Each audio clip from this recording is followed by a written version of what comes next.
जोशीमठ के हालात पर आज फिर होगी समीक्षा बैठक। मुख्यमंत्री पुष्कर सिंह धामी सचिवालय में करेंगे बैठक। राहत और बचाव कार्य की लेंगे रिपोर्ट।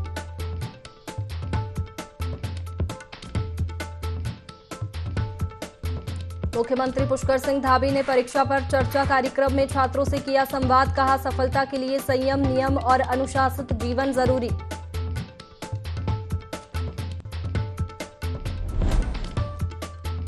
राशन कार्ड डीलरों को भुगतान न मिलने पर भड़की मंत्री रेखा आर्या। पिथौरागढ़ जिला आपूर्ति अधिकारी को किया सस्पेंड। कहा, 15 दिनों के भीतर हो डीलरों का भुगतान।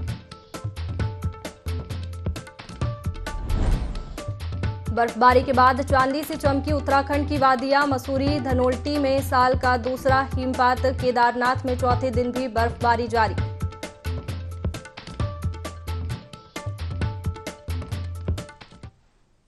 नमस्कार, आप देख रहे हैं देवभूमि लाइव। मैं हूं आपके साथ में वैष्णवी और खबर की शुरुआत करेंगे बड़ी खबर देहरादून से। बता दें, मुख्यमंत्री पुष्कर सिंह धामी समीक्षा बैठक करेंगे। जोशीमठ को लेकर सीएम समीक्षा करेंगे। अलग अलग विभागों के अधिकारी बैठक में मौजूद रहेंगे। जोशीमठ में राहत कार्यों की सीएम रिपोर्ट लेंगे। कल भी सीएम धामी ने जोशीमठ की समीक्षा की थी।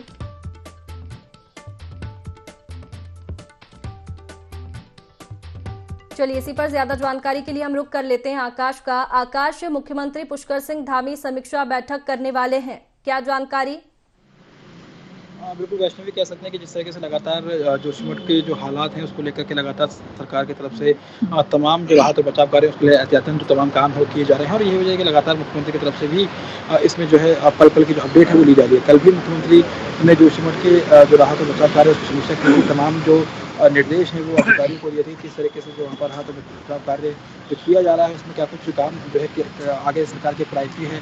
साथ ही साथ जो पीपल कोटी में जमीन चिन्हित की गई है उसमें जो घर बनाने हैं उसमें भी कहीं ना कहीं ये कहा गया है कि जो आम लोग हैं, यानी कि जो वहाँ पर रहने वाले लोग हैं, उनके आम सहमति के साथ ही जो वहाँ पर उनके विस्थापन की व्यवस्था है उसे की जाए और साथ ही साथ जो आगे का जो तमाम काम वहाँ पर होना है, विस्थापन की व्यवस्था हो या राहत बचाव कार्य में तेजी लाने की व्यवस्था हो, उन तमाम चीज़ों को लेकर कल भी मुख्यमंत्री ने बैठक की थी। और आज एक बार फिर से मुख्यमंत्री जो है जोशीमठ की समीक्षा बैठक करने वाले हैं जिसमें तमाम अलग अलग विभागों से अधिकारी जुड़ेंगे। साथ ही साथ कहें तो अगर वैज्ञानिकों को भी इसमें जुड़ने के लिए कहा गया है। आज की महत्वपूर्ण बैठक की अगर हम मुख्य बिंदुओं की बात करें तो कहीं ना कहीं जो रिपोर्ट है बचाव कार्य की वहाँ पर मुख्यमंत्री की तरफ से ली जाएगी, राहत और बचाव कार्यों की। और साथ ही साथ ये भी तय किया जाएगा कि जिस तरीके से केंद्र के पास एक तरीके से सरकार को जाना है जोशीमठ आपदा को लेकर के, राहत पैकेज की मांग को लेकर के, तो उसको लेकर भी चर्चा की जाएगी किस तरीके से वहाँ पर राहत बचाव कार्य चल रहा है, क्या कुछ बजट की व्यवस्था जो है केंद्र से मांगी जा सकती है, किस तरह से केंद्र की मदद मांगी जाए, उन तमाम पहलुओं पर भी आज एक विस्तार से चर्चा होगी। तो कह सकते हैं कि जब कैबिनेट बैठक हुई थी तो उसमें एक हफ्ते का रिपोर्ट मांगने का समय तैयार किया गया था, जिसमें आपदा प्रबंधन विभाग को कहा गया था कि वो एक हफ्ते के अंदर जो है रिपोर्ट तैयार करें। तो कह सकते हैं कि आज उस रिपोर्ट पर जो है चर्चा होगी और संभवतः उस रिपोर्ट में चर्चा होने के बाद इसको केंद्र को भेजा जाएगा, जिसके बाद कहीं ना कहीं केंद्र से मांग की जाएगी कि इस जो जोशीमठ जैसी त्रासदी है जिसमें केंद्र भी लगातार गंभीर है, खुद गृह मंत्री अमित शाह आश्वासन दे चुके हैं कि हर संभव मदद की जाएगी। खुद प्रधानमंत्री पल पल की अपडेट ले रहे हैं। तमाम प्रधानमंत्री के कार्यालय से भी 4 टीमें वहाँ पर काम कर रही हैं, अलग अलग संस्थानों की, और उसके अलावा राज्य सरकार की टीमें भी वहाँ पर काम कर रही हैं। तो ऐसे में कह सकते हैं कि जो केंद्र सहयोग मांगना है उन तमाम चीज़ों को लेकर के आज चर्चा हो सकती है और उसके बाद केंद्र को एक प्रस्ताव सौंपा जा सकता है कि जोशीमठ जो आपदा आई है उसमें जो है केंद्र सहयोग करे। तमाम जानकारी के लिए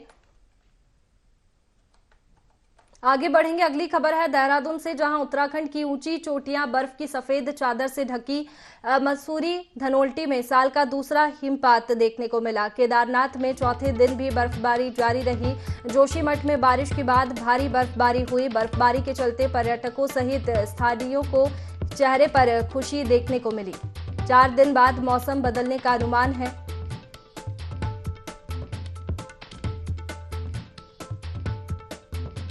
तो जोशीमठ में बारिश के बाद फिर बर्फबारी हुई। उत्तराखंड की ऊंची चोटियां बर्फ की सफेद चादर से ढकी दिखाई दी। मसूरी धनोल्टी में साल का दूसरा हिमपात देखने को मिला। केदारनाथ में चौथे दिन भी बर्फबारी जारी रही।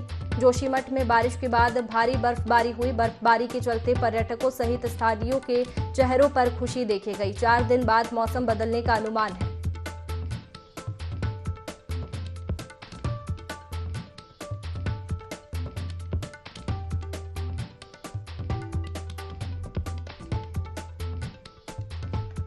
तो उत्तराखंड की ऊंची चोटियां बर्फ की सफेद चादर में ढकी दिखाई दी। मसूरी धनोल्टी में साल का दूसरा हिमपात देखने को मिला। बता दें कि केदारनाथ में चौथे दिन भी बर्फबारी जारी रही और जोशीमठ में बारिश के बाद भारी बर्फबारी हुई, जिससे कि स्थानीयों के चेहरों पर भी खुशी देखने को मिली। बर्फबारी के चलते पर्यटकों के साथ ही स्थानीयों के चेहरे पर खुशी देखने को मिली। 4 दिन बाद मौसम बदलने का अनुमान है। तो देहरादून से मौसम से जुड़ी ये खबर है, जहां चौथे दिन भी बर्फबारी जारी रही और लोगों के चेहरों पर खुशी दिखाई दी। उत्तराखंड की ऊंची चोटियां बर्फ की सफेद चादर से ढकी हुई दिखाई दी। मसूरी धनोल्टी में साल का दूसरा हिमपात हुआ। केदारनाथ में चौथे दिन भी बर्फबारी जारी रही। जोशीमठ में बारिश के बाद भारी बर्फबारी हुई। बर्फबारी के चलते पर्यटकों के साथ ही स्थानीय लोगों के चेहरों पर भी खुशी देखने को मिली। 4 दिन बाद मौसम बदलने का अनुमान।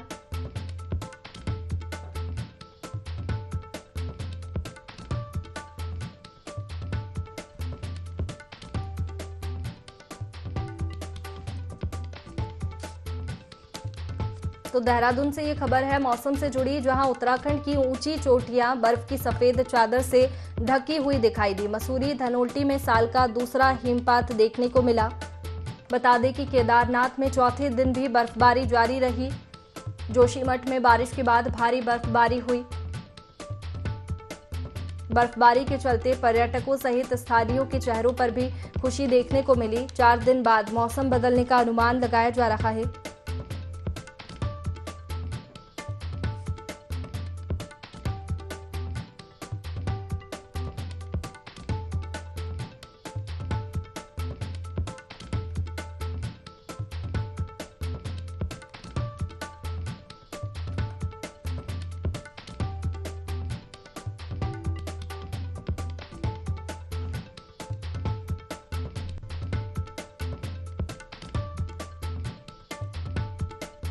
तो मौसम से जुड़ी ये खबर है देहरादून से, जहां उत्तराखंड की ऊंची चोटियां बर्फ की सफेद चादर से ढकी हुई दिखाई दी। मसूरी धनोल्टी में साल का दूसरा हिमपात देखने को मिला।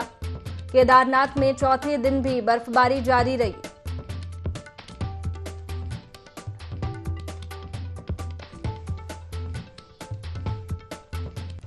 जोशीमठ में बारिश के बाद भारी बर्फबारी हुई। बर्फबारी के चलते पर्यटकों सहित स्थानीयों के चेहरों पर भी खुशी देखने को मिली। बता दें कि 4 दिन बाद मौसम बदलने का अनुमान लगाया जा रहा है।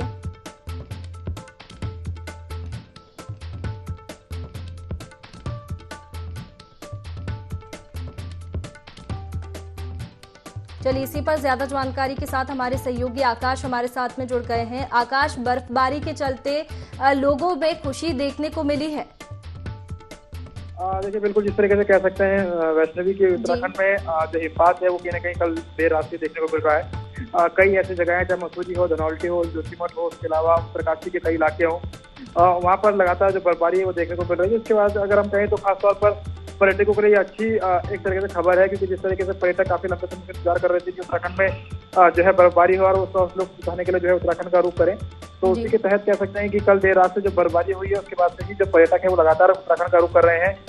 मौसम विभाग ने भी पहले ही इस बात को लेकर के अंदेशा जताया था कि आने वाले 4 दिन तक जो पहाड़ी इलाके हैं वहाँ पर बारिश और बर्फबारी जो है देखने को मिल सकती है। उसी के तहत तमाम जगहों पर बर्फबारी एक जगह देखने को मिली है और साथ ही साथ कह सकते हैं कि पर्यटकों के लिए तो ये अच्छी खबर है, लेकिन उसके अलावा जो किसान है उनके लिए भी अच्छी खबर है, क्योंकि जिस तरीके से ये बर्फबारी और बारिश की वजह से काफी इंतजार किया जा रहा था और इस जगह सूखे के आसार बने हुए थे, क्योंकि कई फसलों को जो है बारिश और बर्फबारी की जरूरत थी। तो ऐसे में उन किसानों के लिए भी एक खुशखबरी है कि जो काफी लंबे समय से बारिश का इंतजार कर रहे थे और उनको जो है बारिश और बर्फबारी जो है देखने को मिली है।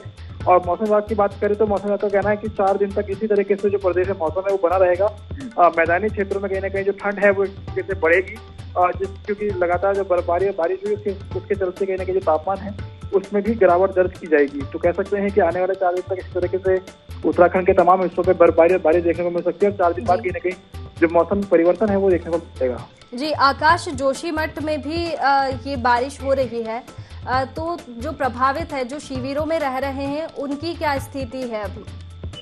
देखिए, बिल्कुल जिस तरीके से जोशीमठ में भी अगर हम बारिश के बाद बर्फबारी की बात करें तो वो लगातार हो रही है और ऐसे में कहीं ना कहीं निश्चित तौर पर कह सकते हैं कि प्रशासन की तरफ से भी तो तमाम व्यवस्था की गई है।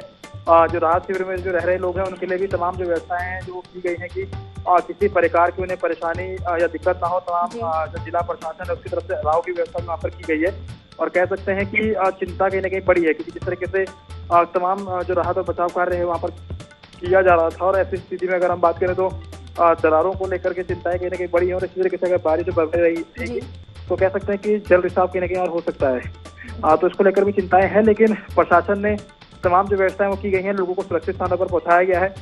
ठंड को देखते हुए तमाम जो व्यवस्था है, चाहे अलाव की व्यवस्था हो या फिर वो गर्म कपड़े या फिर तमाम और भी अन्य व्यवस्थाओं की बात। आकाश, लगातार हिमपात हो रहा है, तो प्रशासन ने क्या इंतजाम किए हैं प्रभावितों के लिए? प्रभावितों की अगर हम बात करें तो जोशीमठ के लोगों को लेकर के प्रशासन ने भी तमाम जो जरूरी इंतजाम है वो किए गए हैं। ऐसे में उनको जो राहत शिविर है वहाँ पर उनके लिए व्यवस्था बनाई गई है कि तमाम चाहे अलाव हो या फिर उनको अन्य सुविधाएं जो है वो दी गई हो। साथ ही साथ ये भी लोगों से कहा गया है कि अगर जो लोग वहाँ पर रह रहे हैं किसी तरह की परेशानी तो प्रशासन के साथ खड़ा है, और लगातार खुद वहाँ पर जो जिलाधिकारी हैं या फिर गढ़वाल कमिश्नर हैं वो सभी वहाँ पर कैंप किए हुए हैं। और लोगों से भी ये कहा जा रहा है कि किसी भी प्रकार की अगर परेशानी या दिक्कतें हैं तो उसके साथ जो है प्रशासन को अवगत कराएं। और प्रशासन की तरफ से भी लगातार ये कोशिश की जा रही है कि लगातार जो हिम्मत जारी है, तो ऐसी स्थिति में जो रास्ते मार्ग हैं उसको भी जो है जल्द से जल्द खोला जाए, किसी तरह की यात्रा मार्ग। चलिए आकाश, बहुत शुक्रिया तमाम जानकारी के लिए। भारत जोड़ो यात्रा के बाद अब कांग्रेस हाथ से हाथ जोड़ो अभियान की शुरुआत करने जा रही है, जिसकी शुरुआत 26 जनवरी से होगी। इस अभियान की तैयारियों को लेकर कांग्रेस जिला प्रभारी नवीन जोशी कोटद्वार पहुंचे, जहां उन्होंने कार्यकर्ताओं के साथ बैठक की और अभियान को सफल बनाने के लिए कार्यकर्ताओं से सुझाव भी मांगे।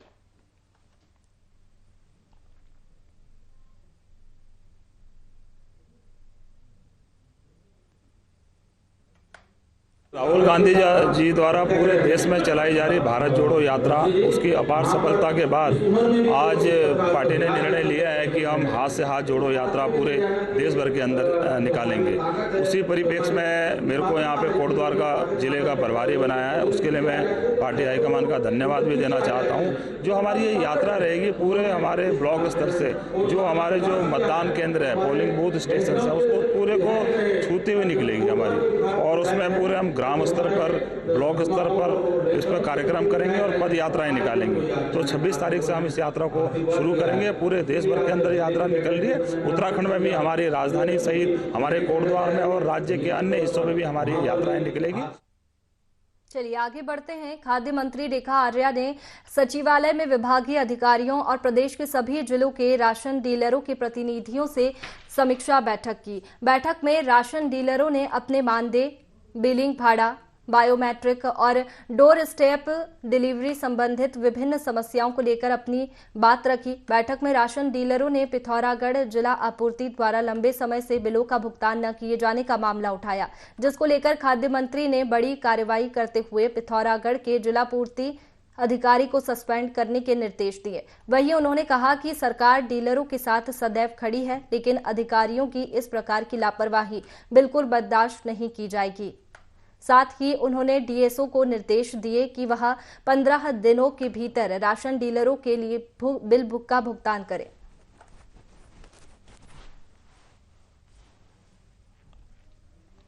हमारे प्रदेश भर के राशन डीलर आज इस बैठक में उपस्थित रहे और हमारे प्रदेश के संबंधित जिलों के डीएसओस भी आज यहाँ पर उपस्थित रहे। विभाग के निदेशालय स्तर के और सचिव स्तर के अधिकारी भी मौजूद हैं। यह बैठक इसी बात से आहूत की गई थी कि हमारे जितने भी राशन डीलर हैं तो उनको क्या क्या व्यवहारिक दिक्कतें राशन वितरण या पीडीएस सिस्टम में आ रही हैं, उसकी समीक्षा करना और राशन डीलरों की समस्याओं को जानना। वहाँ पर राशन डीलर कहीं ना कहीं इस बात से चिंतित थे कि हम इस मुफ्त खाद्यान्न वितरण में हमारा भाड़ा है अथवा उनका कमीशन है, उसको लेकर एक असमंजस की स्थिति बनी हुई थी। हमने एक पिथौरागढ़ जनपद के डीएसओ के संदर्भ में शिकायत हमारे को यहाँ पर प्राप्त हुई थी। फिर राशन डीलरों के भुगतान नहीं हुए। मुझे लगता है कि इससे बड़ा गंभीर अपराध कुछ नहीं हो सकता एक डीएसओ के लिए कि वो राशन डीलरों जन जैसी एक मूलभूत आवश्यकता में एक कोताही बरती जा रही है, तो ऐसे संबंधित डीएसओ को जो है सस्पेंड करने की कार्रवाई के निर्देश जो है विभागीय सचिव को दिए हैं। नोटिस जारी किया जाए कि वो आखिरकार अपना राशन क्यों नहीं उठा रहे हैं, और यदि वो राशन उसके 15 दिन के नोटिस का जवाब नहीं देते हैं तो उनके राशन कार्डों को निरस्त किया जाए।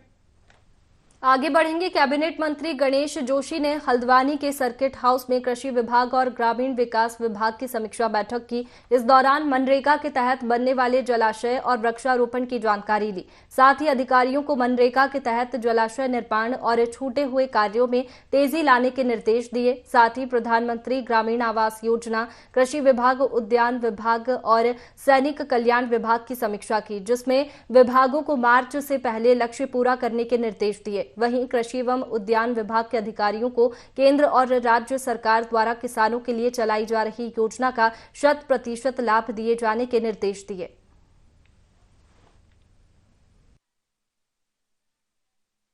हम 2,60,000 से अधिक पौधे फ्री किसानों को हम दे रहे हैं। हमने ये भी सुनिश्चित किया है कि पूर्व में एक पर्टिकुलर ब्रांड को सरकार निर्धारित कर देती थी कि आप इसी ब्रांड का जो है पौधा खरीदेंगे। हमने 100 से अधिक उन्नतिशील किसानों को देहरादून में बुलाया। हमने कहा जो किसान की डिमांड होगी उसके अनुरूप उसको जो है पौध दी जाएगी। हॉर्टिकल्चर का जो है उत्पादन दुगना हो, इसके लिए हम काम कर रहे हैं। हम जो 5 किलो फ्री राशन हम राशन की दुकानों में देते हैं, 13 लाख कार्ड धारकों को हम 1-1 किलो मडवा देंगे, जिससे मडवे की उत्पाद की ओर किसान अग्रसर होगा। भूदसाव से दरकते जोशीमठ में मौसम का मिजाज बदला है। यहां सुबह ही सीजन की बर्फबारी देखने को मिली। भूदसाव में दरकते जोशीमठ में मौसम का मिजाज बदला। यहां सुबह से ही सीजन की बर्फबारी देखने को मिली और पर्यटकों के चेहरों पर भी खुशी की लहर दौड़ गई। नगर के सुनील परसारी नोक सहित पैंका, रविग्राम, मनोटी, लामारी गांव में भी बर्फ की सफेद चादर बिछी हुई है। साथ ही हिम क्रीड़ा स्थली औली सहित ऊंचाई वाले इलाके में भी बर्फबारी होने से सेब बागवानों के चेहरों पर भी खुशी लौटी है। वहीं बर्फबारी का इंतजार कर रहे पर्यटकों की मुराद पूरी हुई है, लेकिन इस बर्फबारी से जोशीमठ में भूधसाव से प्रभावित परिवारों को भी दिक्कतों का सामना करना पड़ सकता है। हालांकि अभी बर्फबारी शुरू हुई है, लेकिन लगातार हिमपात होने से प्रशासन को राहत बचाव सहित सर्वे कार्यों को करने में भी मुश्किल पैदा हो सकती है।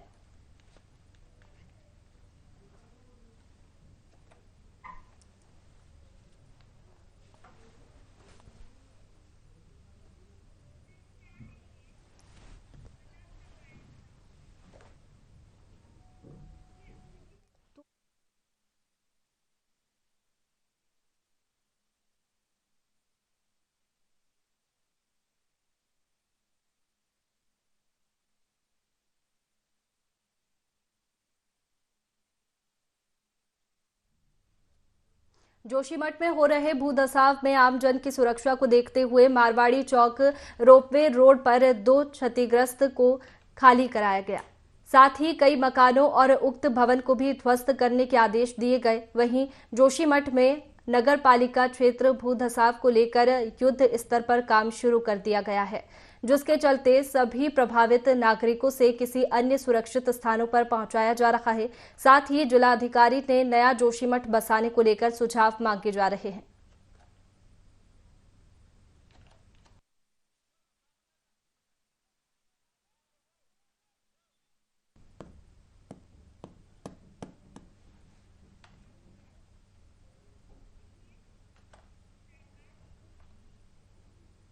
हल्द्वानी सर्किट हाउस में कुमाऊं कमिश्नर ने कुमाऊं मंडल के लैंड फ्रॉड मामलों की समीक्षा की, जिसमें आईजी कुमाऊं सहित मंडल के सभी अधिकारी वीडियो कॉन्फ्रेंसिंग के माध्यम से जुड़े। इस दौरान 14 मामलों में मुकदमा दर्ज करने के निर्देश दिए। वहीं समीक्षा में प्रॉपर्टी डीलरों द्वारा एक जमीन को कई बार बेचने, माफियाओं का सरकारी जमीनों को बेचना जैसे कई मामले शामिल रहे, जिसके चलते नैनीताल जिले के 6 मामले, उधम सिंह नगर के 5 मामले और पिथौरागढ़ के 1 मामले में मुकदमा दर्ज करने के निर्देश दिए गए।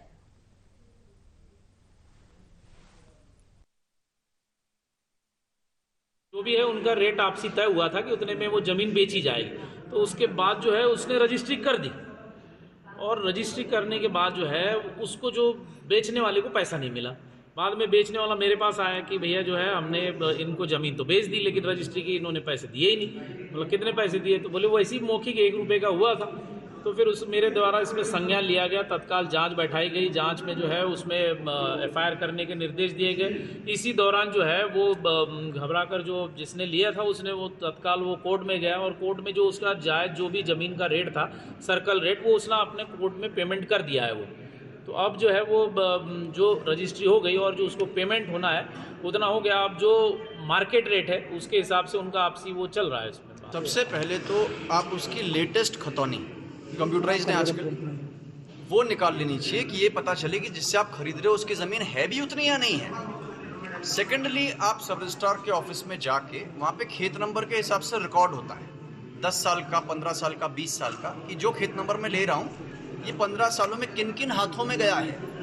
अगर ये कई हाथों में गया है तो क्या किसी में कोई विवाद तो नहीं है, कोई मामला किसी न्यायालय में विचाराधीन तो नहीं है, इसको देखना चाहिए। एक थर्ड चीज़ जो हम लोग अक्सर चूक जाते हैं देखने से, वो ये देखना चाहिए कि जो कंसर्न लैंड है कहीं बंधक तो नहीं है किसी बैंक में। और इसका बहुत अच्छा तरीका जो मैं आपको बताऊंगा वो ये है कि आप उस लैंड पे लोन के लिए अप्लाई करिए। तो उसमें बैंक बहुत अच्छी ड्यू डिलिजेंस करता है, क्योंकि उस लैंड के अगेंस्ट वो पैसा दे रहा है, तो जो पैसा दे रहा है वो बहुत अच्छी तहकीकात उसकी करता है। तो इसको भी देखना बहुत आवश्यक है। आगे बढ़ते हैं। लक्सर की सिटी कोतवाली पुलिस ने चोर गिरोह के आधा दर्जन सदस्यों को गिरफ्तार किया है। पुलिस ने बताया कि पकड़े गए आरोपी हाल ही में हुई 2 दुकानों में चोरी के मास्टरमाइंड है। चोरों की निशानदेही पर पुलिस ने चोरी का माल भी बरामद किया है। फिलहाल पुलिस पकड़े गए आरोपी के खिलाफ मामला दर्ज कर जेल भेज दिया गया है।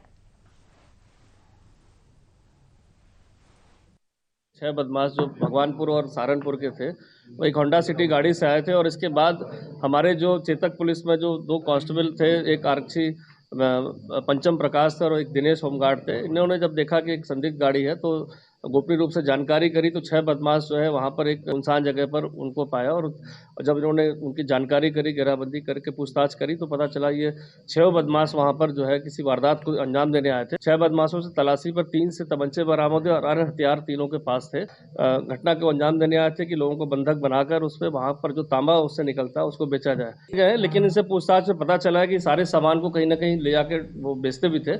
उसके लिए टीमें हमारी रवाना है। फिलहाल देवभूमि लाइव में इतना ही। मुझे दीजिए इजाजत। आप बने रहिए IND 24 पर। नमस्कार।